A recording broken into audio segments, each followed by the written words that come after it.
오늘 고린도 후서 3장이고요. 1절부터 3장 끝 구절 18절까지 우리 말씀을 한번 들여다보도록 하겠습니다. 오늘 고린도 후서 3장 1절 말씀을 우리가 먼저 살펴보기를 소망합니다. 반문하는 그런 사도 바울의 표현이 기록돼 있죠. 우리가 다시 자천하기를 시작하겠느냐. 이제 이 자천이라고 표현된 단어의 의미는 뭐냐면 스스로를 너희에게 우리가 다시 추천하겠느냐, 천거하겠느냐라는 뜻입니다. 이어서 우리가 어찌 어떤 사람처럼 추천서를 너희에게 붙이거나 혹은 너희에게 받거나 할 필요가 있느냐라고 이제 반문하는 구절이 3장 1절부터 딱 나오는데요. 이제 우리가 이 고린도의 지금 상황과 문제들을 이해하고 봐야지 이 3장 1절 말씀이 왜 나왔는지가 이해가 됩니다. 사도 바울의 대적자들이 고린도 교회에 상당히 많다 그랬죠. 이 고린도 후서를 쓸 당시는 사도 바울의 대적자들이 이렇게 조금 정리되고 있는 그런 과정 중에 있었고, 고린도 교회 성도들도 회심하고 사도 바울의 그런 말씀의 권위에 따라서 이제 다시 올바른 길로 나아가고 있는 상황이라고 말씀을 드렸는데, 여전히 사도 바울의 그런 사도성을 의심을 하고 사도 바울의 권위를 깎아내리려 하는 그런 사람들이 많았다, 고린도 교회에.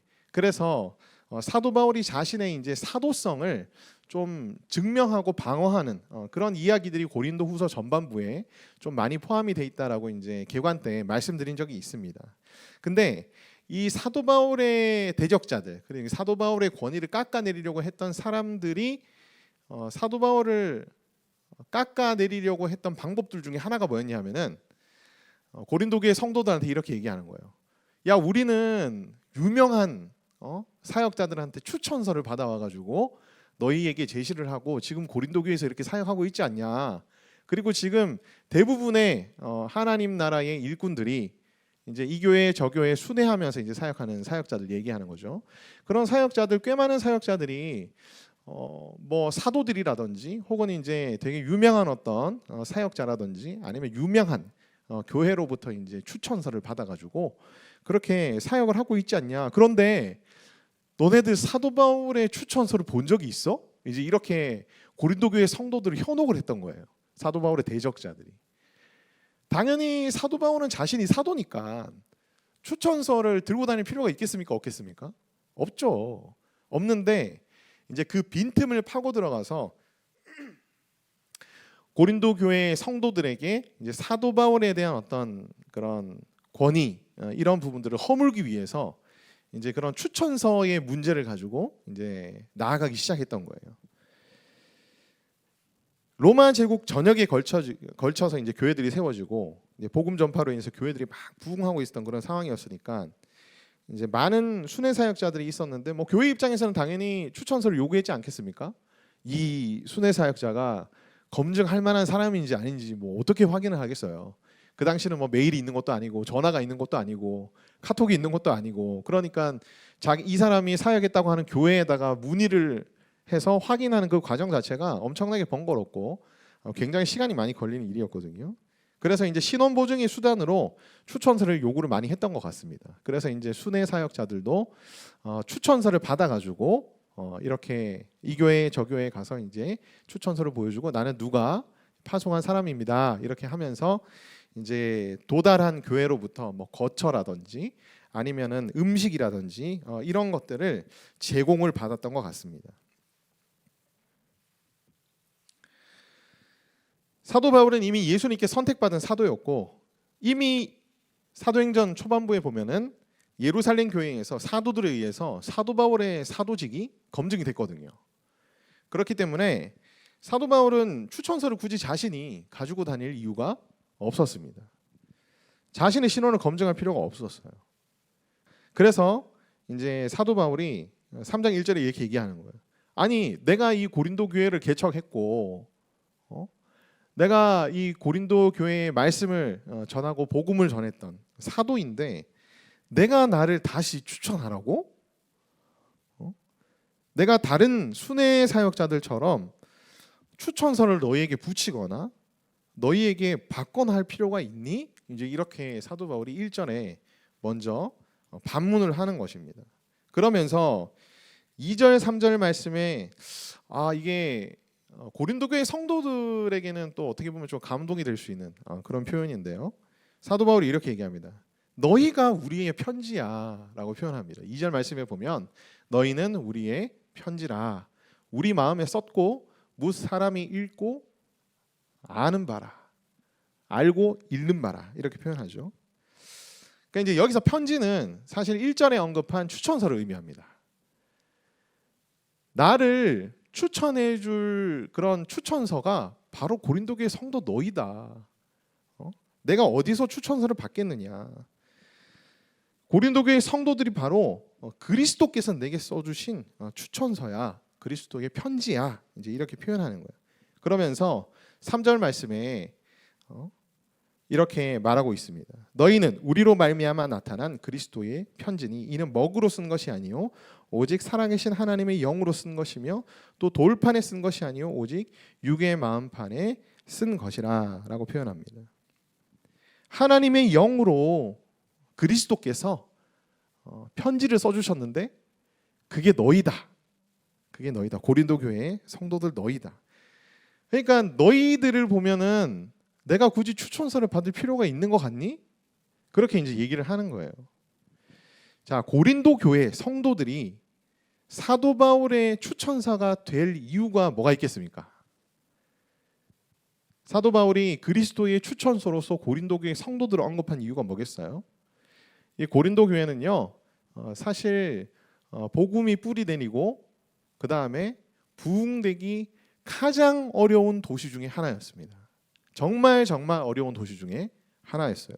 우리가 뭐 과거에 계속 고린도전서 그다음에 계관 같은 것들 해서 이제 여러분 아마 익히 아실 수도 있겠지만은 성적으로 너무너무나 문란하고 그다음에 굉장히 강력한 신조들도 많았고 그다음에 이 로마 제국과 문화의 그리스 문화의 중심지거든요. 그러니까 온갖 철학들도 참 많이 있었고 이제 그래서 복음 전파되기가 참 쉽지 않은 교회였는데도 불구하고 이 그리스 지역에서 가장 부흥한 교회가 어디였냐면은 고린도 교회였습니다.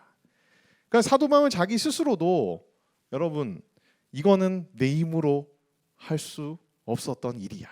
이거는 사람의 힘으로 가능하지 않았던 거야. 여기에 고린도 교회가 개척되고 부흥된 것은 진짜 하나님의 능력이 임하고 성령의 권능으로나 가능했던 일이야 라고 사도 바울이 고백하지 않을 수가 없었겠죠. 그런 하나님께서 자신들을 사용하셔서 부흥을 일으키신 장소가 바로 고린도 교회였습니다. 그러니까 자기 자신이 하나님의 진정한 사역자고 그 다음에 자기 자신이 사도라는 것을 그죠? 불가능했던 곳에서 가능하게 하신 그 하나님의 능력을 바라보면서 너희가 생각해 본다면 우리의 신원이 보증되지 않겠냐는 거예요. 이렇게 복음이 전해지고 전해지기 힘들고 부흥되기 힘든 곳에서 우리가 복음을 전하고 사역했을 때에 이 놀라운 부흥이 일어난 것 자체가 바로 하나님이 우리를 선택했다는 그런 증거이고 그 다음에 너희에게 하나님이 추천서를 써준 거랑 마찬가지의 증거지 않냐. 그렇게 사도 바울이 지금 이제 되묻고 있는 것입니다.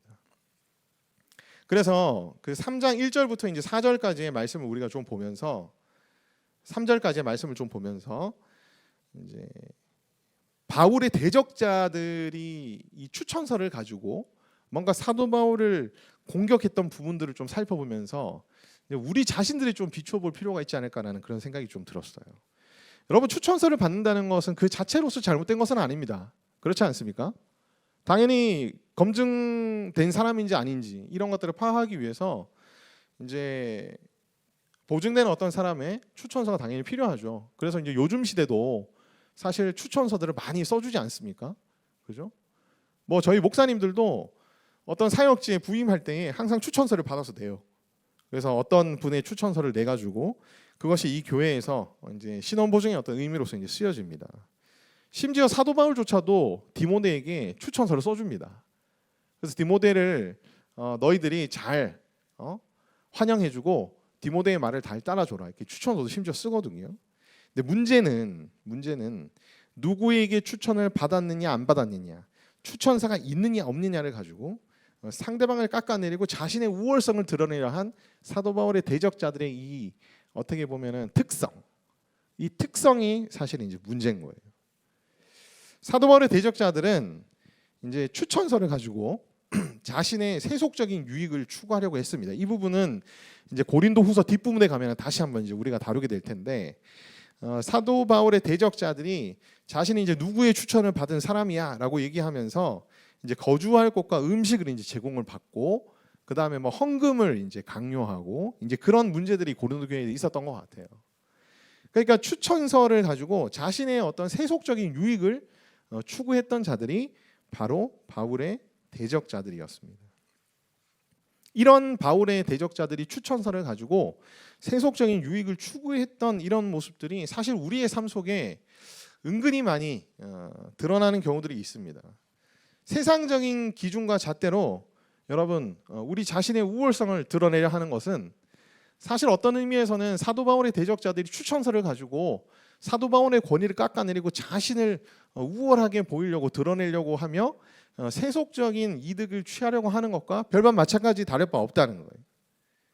학벌을 가지고 자신의 이력을 가지고 자신이 어느 지역 출신이었는지를 가지고 자신이 얼마나 영향력 있는 사람과 친분이 있는지를 가지고 이제 자신의 우월성을 드러내고, 그래서 세속적인 어떤 유익을 취하려고 하고, 때로는 그것으로 자기보다 못하다고 생각되는 사람들을 깎아내리고, 그 다음에 사람들을 차별화하는 것, 이러한 어떤 특성들은 사실 추천서를 가지고 사도 바울을 공격했던 바울의 대적자들과 거의 흡사한 모습이라고 할 수 있습니다. 혹시 우리 안에 이러한 모습들이 있는 건 아닌가?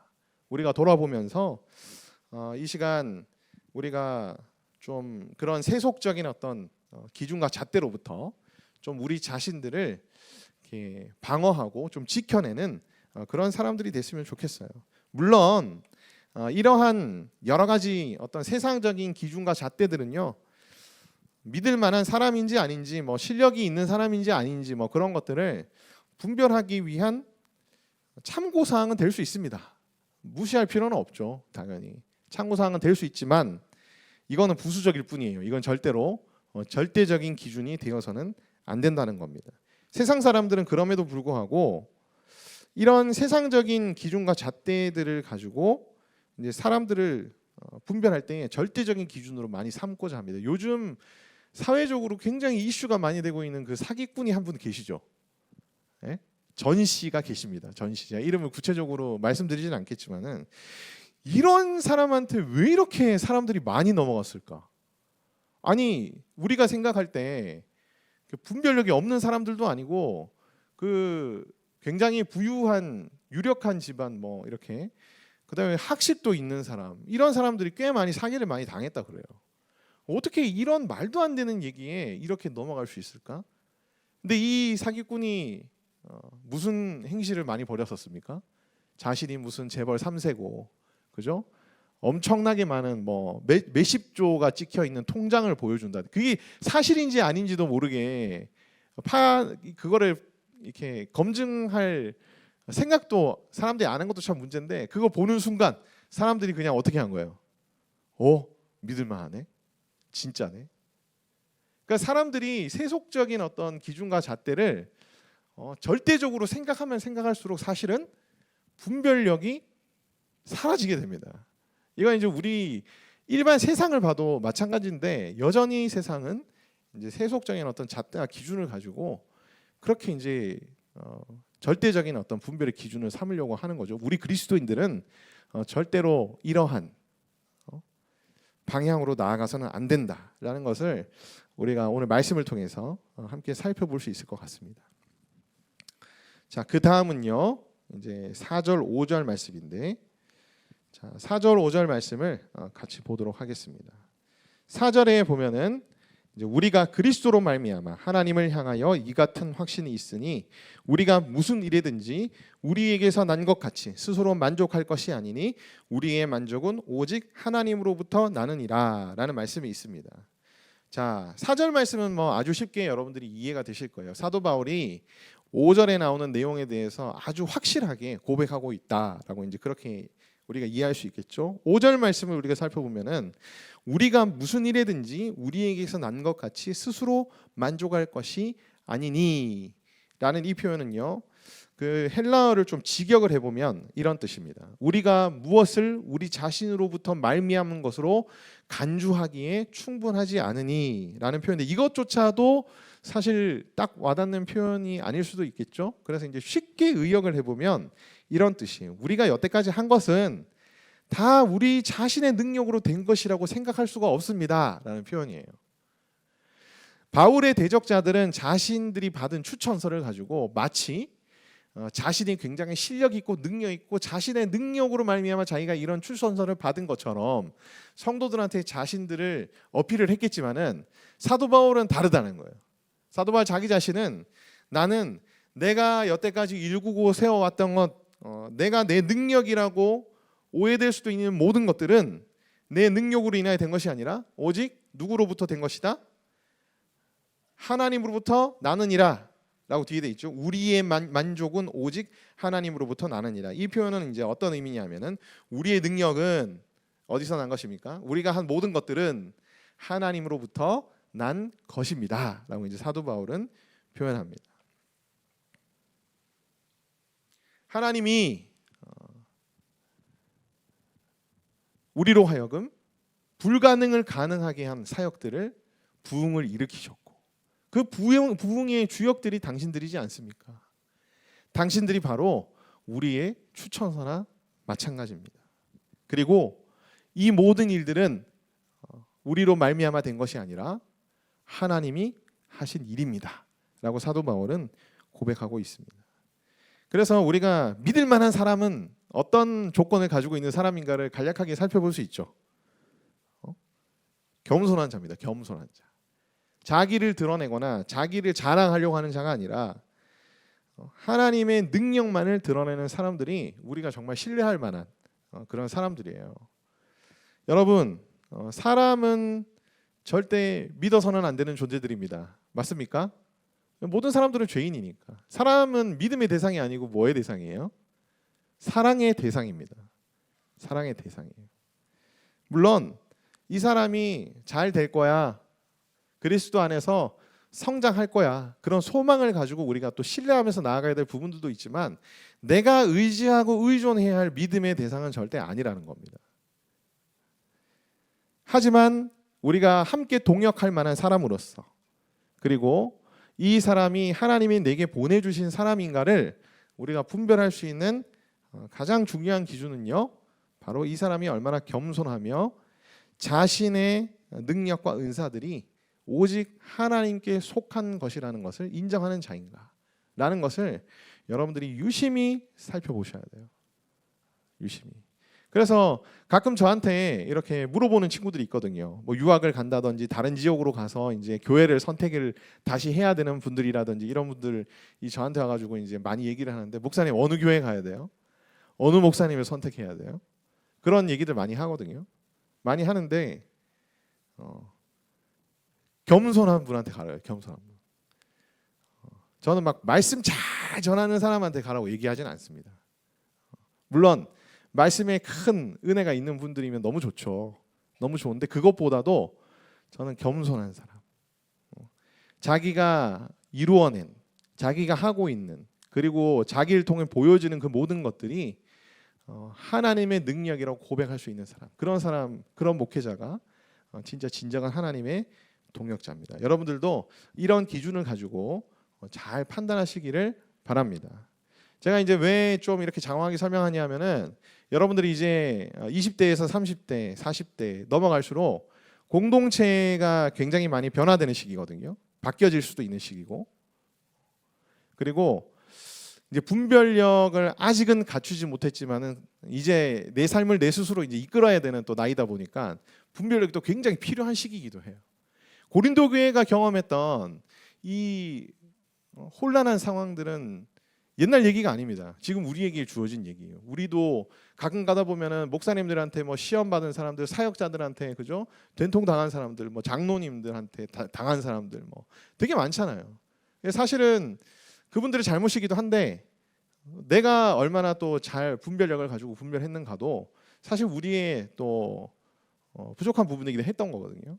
그래서 지금 여러분들이 이제 이런 말씀들 속에서 나오는 그런 여러 가지 원리들을 잘 여러분들이 정리하시고 그걸 가지고 잘 여러분들이 판단하신다면은 절대로 고린도 교회들처럼 이렇게 흔들리거나 무너지거나 하는 그런 일들이 없을 거랍니다.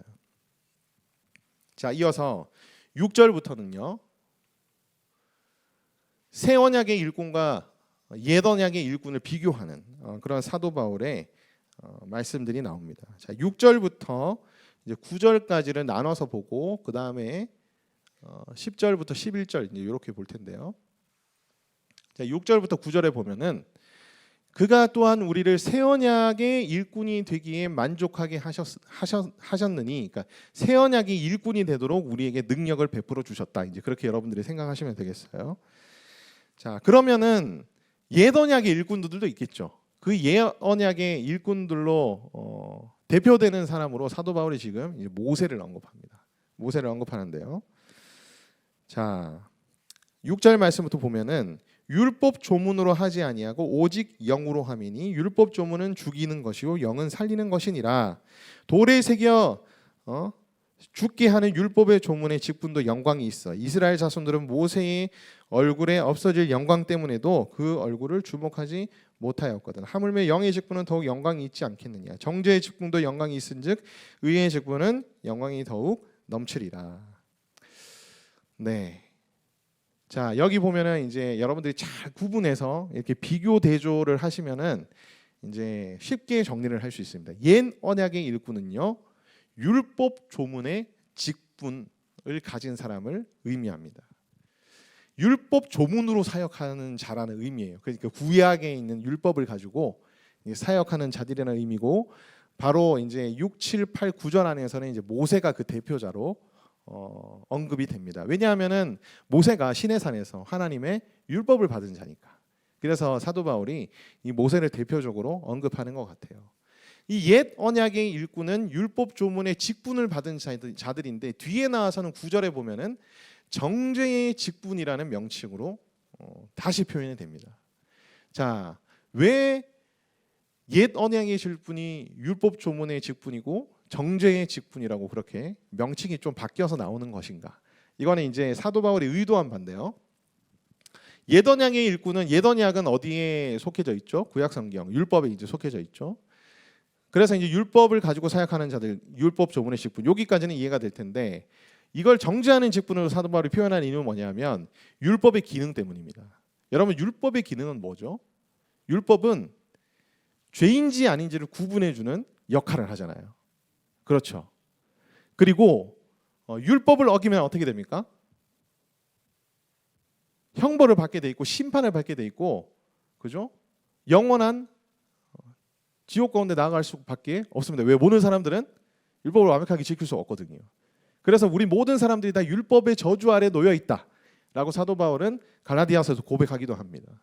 그래서 이제 율법은 사실 정죄하는 기능이 있기 때문에, 그래서 율법 조문으로 사역하는 사역자들, 율법 조문의 직분을 가진 자들을 이제 정죄의 직분을 가진 자들이라고 사도 바울이 그렇게 말을 바꿔서 지금 이제 얘기를 하고 있는 거예요. 반면에 새 언약의 일꾼은 6절 중간 부분에 보면은 율법 조문으로 하지 아니하고 무엇으로 함이니 오직 영으로 함이니. 그래서 이제 영의 직분을 가진 자들입니다. 새 언약의 일꾼은 영의 직분을 가진 자들이고 하나님의 영으로 사역하는 자들이에요. 성령으로 사역하는 자들이고요.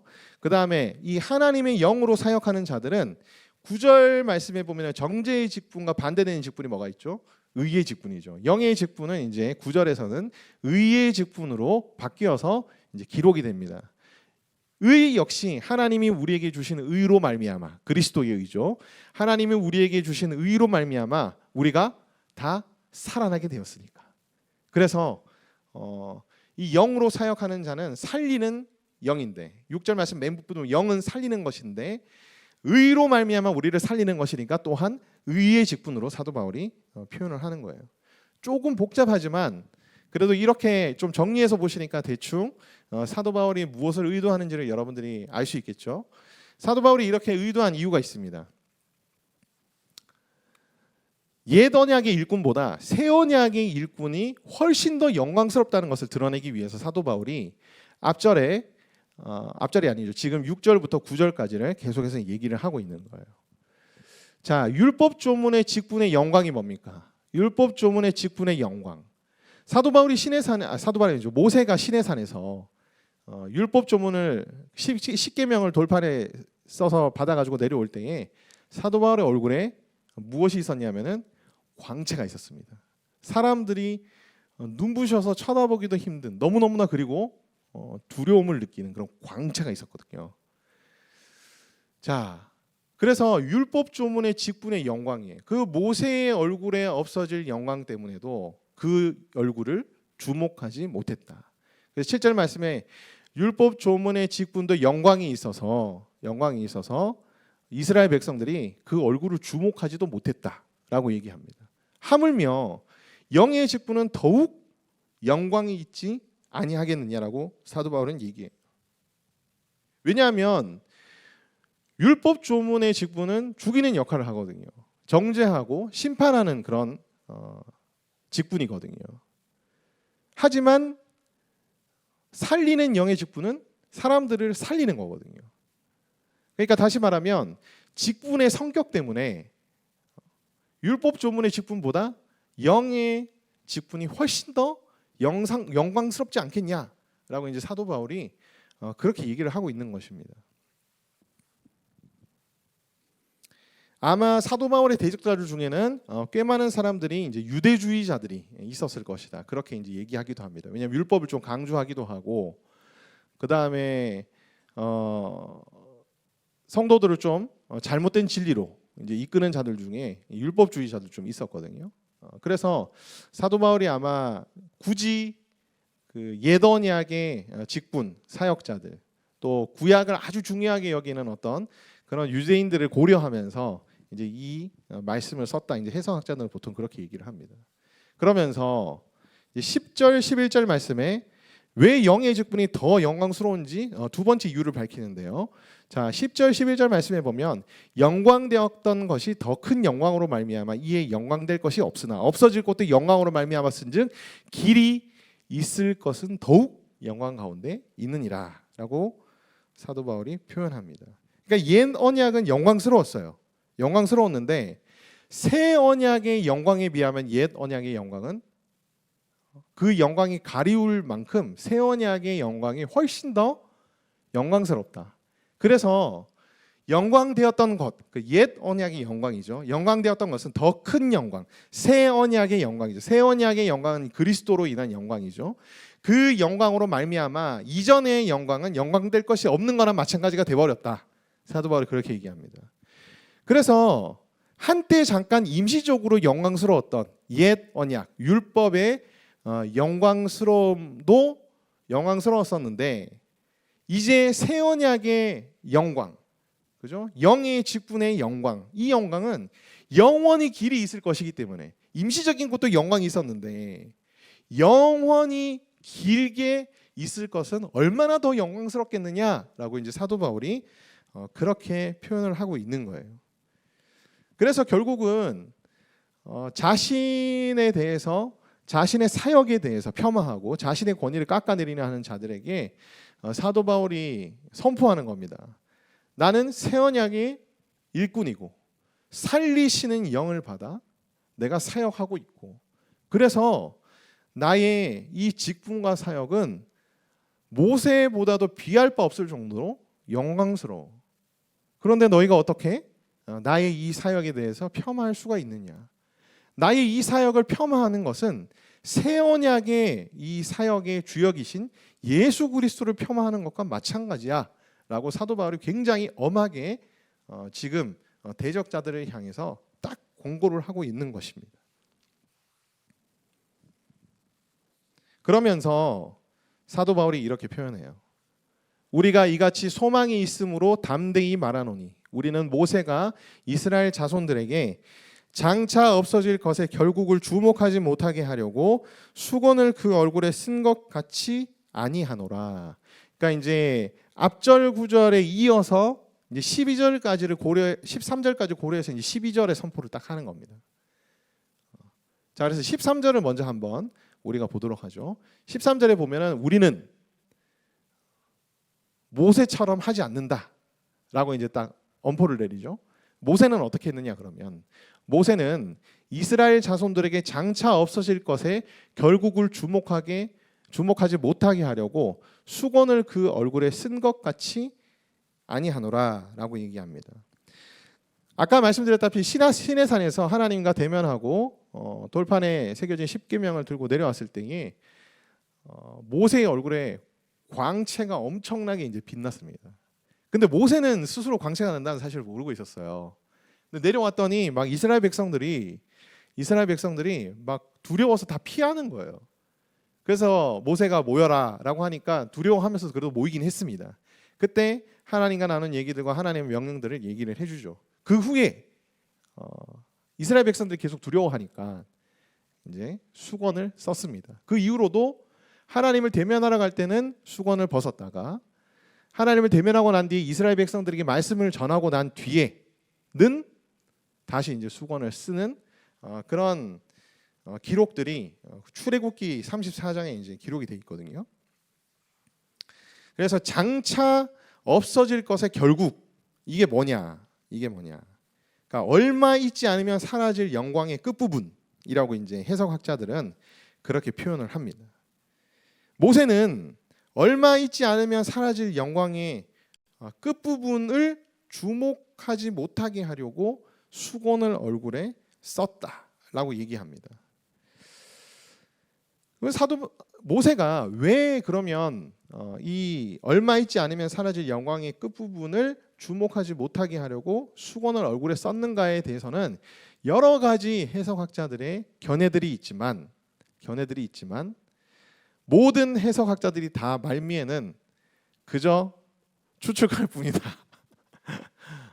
그래서 이제 모든 견해들 중에서 이 어느 견해를 선택해야 되는 것이 참 옳을까라고 쉽게 결론을 내리지 못할 만큼 굉장히 좀 해석적으로 논쟁이 있는 그런 구절이기도 합니다. 어떤 분은 뭐 자신의 얼굴에 광채가 없어지고 있다는 사실을 감추기 위해서 모세가 수건을 썼다라고 그런 보는 견해거든요. 근데 이 견해는 제가 볼 때는 모세가 어떻게 보면은 그죠?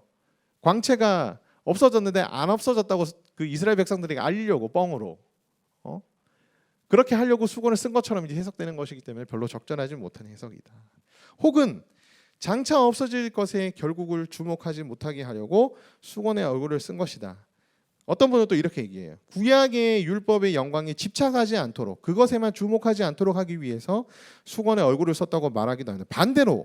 반대로 광채가 사라져 버리면 율법의 영광이 없어져 버리니까 이 구약 시대의 이스라엘 백성들이 계속해서 율법의 영광들을 목도할 수 있도록 자신의 얼굴에서 광채가 사라지는 것을 이제 숨기기 위해서 그렇게 썼다 뭐 이렇게 반대로 또 해석하시는 분들도 있습니다. 근데 사실 우리가 어떤 해석을 취하느냐는 그렇게 중요한 지금 상황은 아니에요. 사도 바울이 이걸 통해 가지고 결국은 얘기하려고 하는 게 뭐냐면 구약 시대의 옛 언약의 일꾼인 모세는 하나님의 영광을 가렸지만 어떠한 선한 목적이든지 하나님의 영광을 가리려고 했겠지만 우리는 그렇지 않다는 거예요. 우리는 오히려 완전히 개방해서 담대하게 이 복음과 하나님의 말씀을 전한다. 우리는 신약 언약의 일꾼들이기 때문에. 그래서 구약의 옛 언약의 영광보다 지금 새 언약의 영광이 훨씬 비교할 수 없을 정도로 영광스럽기 때문에 우리는 그래서 12절 말씀에 뭐라고요? 우리가 이 같은 소망이 있으므로 담대히 말하노라 라고 말합니다. 그러니까 내가 추천사가 필요 없어도 될 만한 사도인지 아닌지 그거는 고린도 교회의 지금의 역사들을 보면 너희가 알 수 있지 않느냐.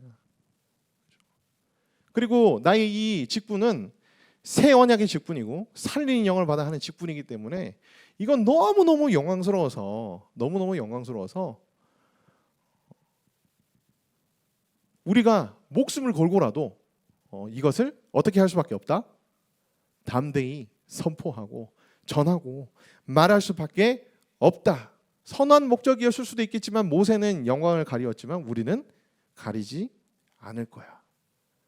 그래서 우리가 사역하는 모습을 보더라도 우리를 대적하는 자칭 선지자들이나 교사라고 하는 자들이 과연 진짜인지 아닌지 너희가 분별할 수 있을 거야. 사도 바울은 이제 그렇게 얘기를 하고 있는 것입니다. 그러면서 14절 말씀부터 이제 18절 말씀까지 굉장히 유명한 말씀이죠. 이 중에서 제일 유명한 말씀이 뭘까요, 여러분? 17절 말씀이 굉장히 유명하지 않습니까? 주의 영이 계신 곳에는 참 자유가 있다라는 말씀을 하죠. 근데 요즘 MZ 세대들이 이 말씀에 대해서 좀 오해를 하고 있는 것 같습니다. 주의 영이 계신 곳에 참 자유가 있으니까 주의 영이 계신 곳에는 내가 마음대로 살아도 된다. 거룩하지 않게 살아도 상관없어. 그죠? 우리는 율법에 저촉을 받는 사람들이 아니니까. 이렇게 약간 방종으로 치닫게 하는 말씀처럼 이렇게 오해하는 경우들이 있는데 실제로 앞뒤 구절 살펴보면 이 구절은 절대 그런 구절이 아닙니다. 그러니까 사도 바울이 얘기하는 자유가 무슨 자유를 의미하는지를 우리가 정확하게 파악할 필요가 있어요. 자, 14절부터 쭉 보면은 14절 말씀에 이런 말씀이 있습니다. 그러나 그들의 마음이 완고하여 오늘까지도 구약을 읽을 때에 그 수건이 벗겨지지 아니하고 있으니 그 수건은 그리스도 안에서 없어질 것이라. 오늘까지 모세의 글을 읽을 때에도 수건이 그 마음을 덮었도다. 그러니까 뭐가 껴있는 거예요. 껴있어서 깨닫지를 못하는 거예요. 수건이 덮여져 있어서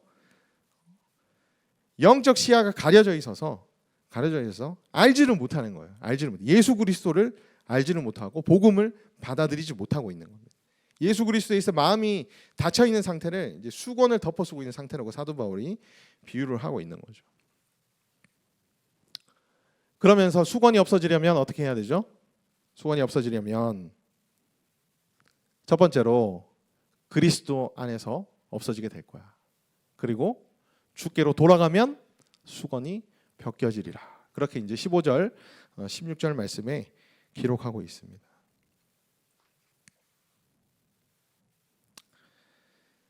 옛 언약은 궁극적으로 예수 그리스도를 가리키고 있어요. 그래서 구약을 읽으면서도 우리는 예수님을 알 수가 있고요. 구약 말씀을 통해서도 우리는 신약적인 관점에서의 놀라운 하나님의 교훈들과 은혜들을 누릴 수가 있습니다.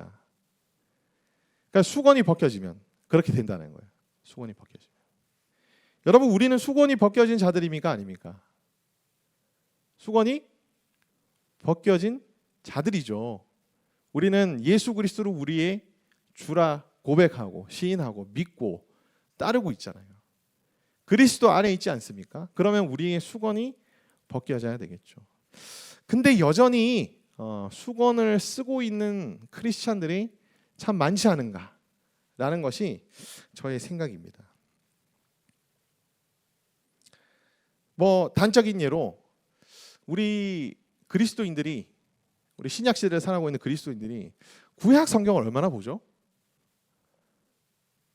사실 자기를 위로하고 자기 소원 성취를 하기 위한 그런 몇 가지 참 유명한 구절들을 암송하는 것 외에는 구약 성경을 우리가 얼마나 진지하게 살펴보면요, 이 구약 성경의 말씀들을 통해서 지금 예수님이 나에게 하고자 하시는 말씀이 뭘까를 귀 기울여 듣고 있는가, 우리가 좀 돌아볼 필요가 있습니다. 점점점 신약 시대의 말씀들만을 우리가 더 많이 보게 되는 경향이 있고 구약은 좀 약간 찬밥 신세로 이렇게 놔두는 경향이 좀 있지 않은가라는 그런 생각이 들어요. 우리가 수건을 벗은 자로서 이제 사도 바울이 얘기하는 것처럼 구약 성경 속에서도 예수 그리스도의 그 놀라운 가르침과 교훈과 십자가의 은혜를 발견할 수 있으셔야 우리가 진정으로 수건을 벗은 자들이 될 수가 있다. 한편으로는 우리에게 또 씌어진 수건이 뭐냐, 세상적인 가치관, 아까 얘기했던 우리가 세상적인 가치관 같은 것들이 우리의 수건이지 않을까라는 그런 생각이 들어요. 혹은 우리 안에 있는 세속적인 어떤 욕망 같은 것들, 이런 것들이 수건으로 덮여져 가지고 하나님의 말씀은 우리에게 이렇게 하라고 말씀하시는데 우리는 저항하고 있는 거죠. 저는 그렇게 할 수 없어요. 저는 그렇게 희생할 수가 없어요. 저는 그렇게 손해 볼 수가 없어요. 저는 그렇게 힘들고 싶지 않아요. 라고 하면서 우리가 오히려 자진해서 수건을 덮어 쓰고 있는 건 아닌가. 혹은 이제 이성주의와 과학주의 같은 어떤 그러한 이념들을 통해서 우리가 스스로 수건을 덮어 쓰고 있는 것은 아닌가. 뭐 진영놀이를 가지고라든지 뭐 여러 가지 것들로 우리가 참 수건을 쉽게 쓸 수 있는 그런 시대 속에 살고 있지 않을까라는 그런 생각이 듭니다. 이미 수건을 벗은 자로서 우리가 말씀 앞에 나아갈 때에 스스로 덮어 쓰고 있는 수건은 없는지 우리들이 돌아보는 그런 은혜를 주시기를 간절히 바랍니다. 발견했다면 어떻게 해야 될까요? 벗어버려야 되겠죠. 17절 주는 영이시니 주의 영이 계신 곳에는 자유가 있느니라. 주님이 우리 속에 역사하시고 다시 충만하게 우리 가운데 거하시면 어떻게 되죠? 우리가 덮어섰던 수건들이 다 벗겨지게 됩니다. 그것이 뭐예요? 그것이 자유예요. 그것이 자유. 그러면서 18절 말씀에 주의 영이 계신 곳에 임하는 자유를 경험한 자들이 어떻게 되는가라는 것을 조금 더 이제 구체적으로 설명하고 있습니다. 자, 18절 말씀을 보죠. 그러니까 이 말씀을 보면서 저도 느낀 게 뭐냐면 우리가 굉장히 유명하게 알고 있는 말씀, 그 다음 구절의 말씀이 엄청난 의미들을 가지고 있는 경우들이 꽤 많습니다. 그래서 여러분 암송하는 구절 있으면은 그 다음 구절도 암송하면은 참 좋을 것 같다는 생각이 들어요. 자, 우리가 다 수건을 벗은 얼굴로 거울을 보는 것 같이 주님의 영광을 본다라고 얘기합니다. 이게 유대인들한테는 굉장히 충격적인 말씀이거든요. 아니 어떻게 각 사람이 하나님의 영광을 직접 다이렉트로 그렇게 볼 수가 있느냐? 구약 시대 때는 어떻게 했습니까? 제사장만, 대제사장만이 그죠? 그 지성소 안으로 들어가서 하나님을 대면하고 나올 수가 있었죠. 일반 사람들은 하나님의 영광을 보기가 어려웠습니다. 그래서 구약 시대에 하나님의 영광 앞에 서며 하나님의 영광을 보는 자들은 극히 드물었거든요. 아주 택한 사람들 제외하고는 보지를 못했어요. 근데 이제는 어떻게 됐습니까? 다 볼 수 있게 된 거예요. 그것이 뭡니까? 주의 영이 계신 곳에 임하는 자유함인 거예요. 휘장이 찢어지고 이제 하나님과 나 사이에 꺼리낌이 없는 그런 자유함이 있는 상태. 내가 자유롭게 하나님 앞에 나아갈 수 있는 그런 상태. 그게 하나님이 우리에게 주시는 첫 번째 자유함이다라고 얘기합니다. 자, 또 하나의 자유함은 뭐냐면요. 오늘 본문 속에 계속 나오는 게 주는 영이시고 살리시는 영이시다라는 말씀이 나오죠. 우리를 예수님께서는 살리셨습니다. 아멘. 그러니까 죽음으로부터 우리를 어떻게 하신 거죠? 자유케 하신 거예요. 죽음으로부터 자유케 하시고 두려움으로부터 우리를 자유케 하신 그 자유함. 주의 영이 계신 곳에는 죽음으로부터의 자유함이 있습니다. 마지막으로 이게 되게 중요합니다. 그와 같은 형상으로 변화하여 영광에서 영광에 이르니 라고 얘기합니다. 영광스러운 예수님의 형상으로부터 시작해서 우리가 점차 변화되어서 그죠? 예수님이 재림하시는 날 어떤 존재가 되죠? 예수님과 같은 존재. 완전히 거룩하게 변화된 존재로 우리가 서게 될 것이다. 근데 이게 뭐라는 거예요? 주의 영이 계신 곳에 임하는 자유함이라는 거예요. 이 자유함은 무엇으로부터의 자유함이냐면은 죄로부터의 자유함입니다. 죄로부터의 자유함. 주님처럼 점점 더 하나님의 말씀에 순종하고 하나님이 기뻐하시는 것들을 하는 것을 기뻐하게 되며 그죠? 순결을 소망하게 되고 거룩함이 우리 인생이 목표가 되어 가는 거예요. 그러면서 죄로부터 우리가 어떻게 되는 것입니까? 죄 짓는 것으로부터 자유해지는 것입니다. 죄에 결박당하고 죄에 속박당하는 삶이 아니라 죄로부터 자유해지는 거죠. 우리 인스파이어 무브먼트가 무엇인지 제가 매주마다 보여드리죠. 오늘은 처음에 안 보여드렸어요. 뒷부분에 이걸 얘기를 하려고. 여기 보면은 뭐 이런 얘기들이 있습니다. 11조 있고요. 혼전순결 있고 금주 있고 굉장히 어떻게 보면 요즘 시대의 청년들한테 뭐야 율법주의야? 이렇게 이제 오해될 만한 그런 토픽들이에요. 사실 요즘 시대에 저걸 강조한다고? 제가 어떤 기사를 읽은 적이 있습니다. 어떤 청년이요 교회를 열심히 다녔는데 그 교회가 혼전순결을 굉장히 강조했던 것 같아요. 근데 알고 봤더니 그 교회가 이단이었어. JMS인가 아마 통일교인가 아마 그랬던 것 같아요. 근데 기자가 기사를 어떻게 써놓은 줄 아세요? 그 맥락을 읽어보면은 너무 쉽게 오해될 정도로 어떻게 써놨냐 하면은 혼전순결을 강조하는 교회는 이단인 것처럼 그렇게 글이 좀 적혀져 있는 거예요. 그러니까 물론 의도하고 적은 건 아니겠죠. 근데 혼전순결이 마치 이단의 전유물이 된 것 같은. 야, 전 그 기사 보면서 야 이거 인스파이어 이거 잘못하면은 이단은 모를 수도 있겠는데 막 그런 생각도 들었거든요. 율법주의입니까? 이것이? 저는 율법주의라고 생각하지 않습니다. 이걸 지키는 사람들이 저는요 주님께서 우리에게 주신 진정한 자유함을 누리고 있는 자들이라 생각해요. 어디로부터의 자유함? 죄로부터의 자유함. 쉽진 않죠. 쉽진 않지만 그럼에도 불구하고 하나님이 내게 자유를 주셨기 때문에 내가 죄로부터 자유해지기 위해서 치열하게 싸우는 거예요. 치열하게 싸우는 거예요. 주님의 영이 계신 곳에 자유함이 있습니다. 율법주의로 오해될지라도요. 하나님이 기뻐하시지 않고요. 하나님이 죄라고 말씀하시는 것들로부터 우리를 구출해내서 정말 자유한 상태 가운데 우리를 계속 놓여지게 하는 그런 사람이야말로 그의 영혼 가운데에는 누가 계신 거죠? 주의 영이 임한 것입니다. 아멘. 네.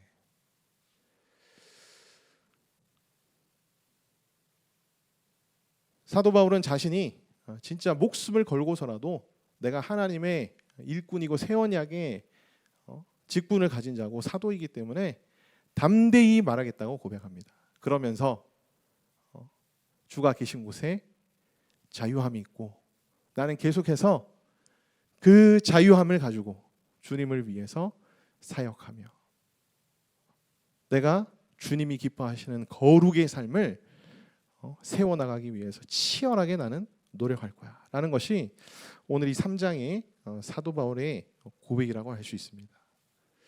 여러분 결론이에요.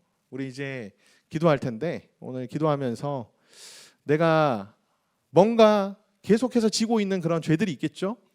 그런 죄로부터 자유해지는 그런 은혜를 하나님 댁에 허락해 주십시오. 그리고 거울을 보는 것 같이 주의 영광을 보는 자유함을 하나님 댁에 허락해 주시옵소서. 이미 수건이 벗겨진 자인데 여전히 우리를 덮고 있는 수건들이 있다면 하나님 이 수건을 벗게 하여 주시옵소서. 세상 가치관으로 차별하는 마음을 버리게 하여 주옵소서. 그리고 사도 바울처럼 하나님의 말씀과 복음을 담대히 말하는 전파하는 그런 우리가 되게 하여 주시옵소서.